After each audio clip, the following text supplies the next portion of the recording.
ఒకళ్ళనొకళ్ళు ఓదార్చుకుంటారు. అయితే ఇప్పుడు మీ ఇంట్రోలో విజయసాయి రెడ్డి గారి అమ్మాయి కుమార్తె బీజేపీలో జాయిన్ అవుతారు అన్న వార్తలు సోషల్ మీడియాలో తిరుగుతున్నాయి. అదే ఎంత హైపోథెటికల్ అయినా మనం కొట్టుపాడేయలేమండి. ఎందుకంటే మీరు శకునితో పోల్చారు. శకుని చాలా బెటర్ అండి అతని మీద. ఎందుకంటే అది ద్వాపర యుగం కాబట్టి అప్పట్లో దుష్ట లక్షణాలు ఉన్నా, దుష్ట స్వభావం ఉన్నా, దుష్టుడైనా సరే వాళ్ళలో ఎన్నో కొన్ని మంచి లక్షణాలు ఉంటాయి.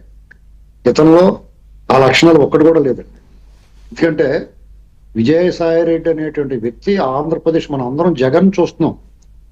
జగన్ వెనకాల చుక్కారీలా ఉండి అతను నడిపించి అతనితో సహదొంగగా ఉండి అక్యూజ్డ్ 2గా ఉండి ఈ రాష్ట్ర విధ్వంసంలో అతని పాత్ర ప్రధానమైందండి. ఎందుకంటే గతంలో ఇతను రాజకీయాల్లో లేడు.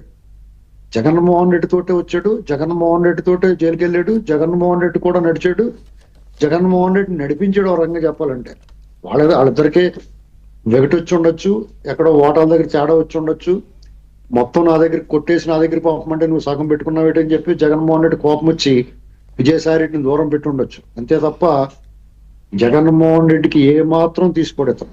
ఒక్క మెట్టు కింద అంతే. అతను ఏమన్నైతే ఇతను ఏటు అన్ని నేరాల్లో కూడా. కాబట్టి ఇతను ఆట మానేసినంత మాత్రాన ఇతను వదిలిపెడితే ఈ ప్రభుత్వాలు చేసినట్టు ద్రోహం ప్రజలకి.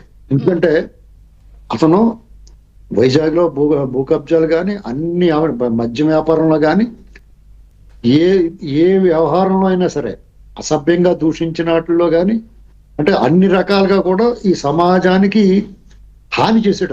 అంటే మంచినీటి బావిలో పురుగుల మందు కలిపినట్టు అన్నమాట ఇతను సమాజంలో కలిపితే ఇతన్ని. ఇలాంటి పరిస్థితుల్లో ఇతను షర్మిల గారి దగ్గరికి వెళ్ళి మాట్లాడుకుంటామంటే వాళ్ళు ఆవిడ ఇతను దగ్గర చేర్చుకుంటే ఆవిడ నష్టం. కాదు అడిస్మల్లి గారు, ఒక పాయింట్ చెప్పండి సార్. ఇప్పుడు ఆవిడ రాజీనామా చేసిన రోజు వాళ్ళిద్దరు అసలు ఆల్మోస్ట్ తోడు దొంగలు, ఇన్ని సంవత్సరాలు అన్ని విషయాల్లోనూ కలిసి ఉన్నోళ్ళు మానేశారంటే మీకు అంత నమ్మేస్తున్నారా? దీని వెనకాల చాలా ఉందని ఆవిడే అనేది. మళ్ళీ ఆవిడతోనే ఆయన భేటీ అయ్యారంటే మరి ఆయన జగన్ కి వ్యతిరేకంగా పనిచేస్తున్నారంటే నమ్మచ్చా? అంటే ఇప్పుడు ఆవిడ అలా అభిప్రాయపడుతుంది కాబట్టి ఆవిడ పూర్తిగా నమ్మట్లేదు కాబట్టి, లేదమ్మా నిజంగానే మీ అన్న పెద్ద ఖతర్నాకు, అతను నన్ను ఎప్పుడు దుకాణం సర్దిచ్చేస్తాడని భయంగా ఉంది, బాత్రూమ్కి వెళ్ళాలంటే భయం వేస్తుంది నాకు, మా ఇంట్లో కూడా బాత్రూమ్కి వెళ్ళాలంటే భయం వేస్తుంది నాకు అని చేత ఇదంతా నిజమే, మీ అన్న నన్ను ఇలా చేశాడు, మీ అన్న నన్ను ఎప్పటికప్పుడు కొడతా ఉన్నాడు, ఇలాంటి మాటలు అతను చెప్పుకుని వివరణ ఇచ్చుకోవడానికి వెళ్ళి ఉంటాడు బహుశా.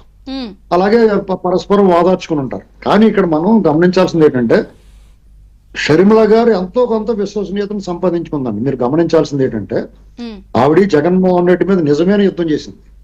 అంటే వాళ్ళ వ్యక్తిగత కారణాలు అవ్వచ్చు, ఆస్తుల గురించి అవ్వచ్చు, ఏదైనా